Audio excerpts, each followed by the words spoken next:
அயோத்தியின் சிம்மாசனம் அதிரப்போகிறது. தர்மத்தின் வேட்டை ஆரம்பம்.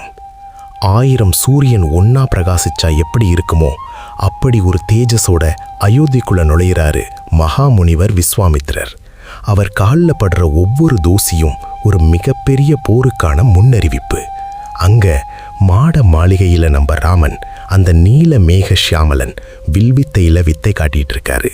குறித்தப்பாத அம்பு, மனம் மாறாத லட்சியம். ஆனா இது வெறும் பயிற்சி இல்ல, வரப்போற பேரழிவுக்கான தயாரிப்பு. அரண்மனைக்குள்ள ஒரு பக்கம் தசரத சக்கரவர்த்தியோட பதற்றம். தன் புள்ளைய பிரியணுமேனு ஒரு அப்பாவை அவர் துடிக்கிற துடிப்பு அந்த மெழுகுவர்த்தி வெளிச்சத்துல அவர் கண்ணுல தெரியுது. ஆனா விஸ்வாமித்திரரோட குரல் இடி மாதிரி முழங்குது, எனக்கு ராமன் வேணும். அண்ணனுக்காக துடிக்கிற அந்த லக்ஷ்மணன் தன் கைவாளை இறுக்கி பிடிக்கிறான். கண்ணுல ஒரு தார்மீக கோபம். ஆனா அமைதியா நிழல்ல இருந்து வெளிச்சத்துக்கு வர்றாது நம்ம ராமன். அந்த பார்வை, அதுல பயம் இல்ல, ஒரு வீரனுக்கான கம்பீரம் இருக்கு. தசரதர் வேணான்னு மறுக்க பார்க்கிறாரு. ஆனா குரு வசிஷ்டர் அவர் தோள் மேல கை வைக்கிறாரு.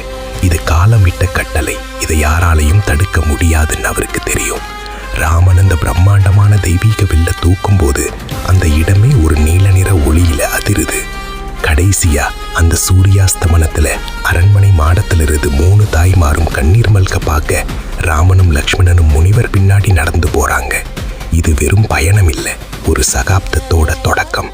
முன்னாடி தெரிகிறது அந்த இருண்ட காடு, பயங்கரமான மரங்கள், கண்ணுக்கே தெரியாத ஆபத்துகள். ஆனா ராகவன் அடி எடுத்து வைக்கும் போது அந்த இருட்டே நடுங்குது. திடீர்னு ஒரு பயங்கரமான கர்ஜனை, காடே அலறுது. ராமன் அம்பெடுத்து வில்லுல போட்டுறாரு. அவரோட கண்ணுல அந்த தாடகையோட உருவம் தெரியுது.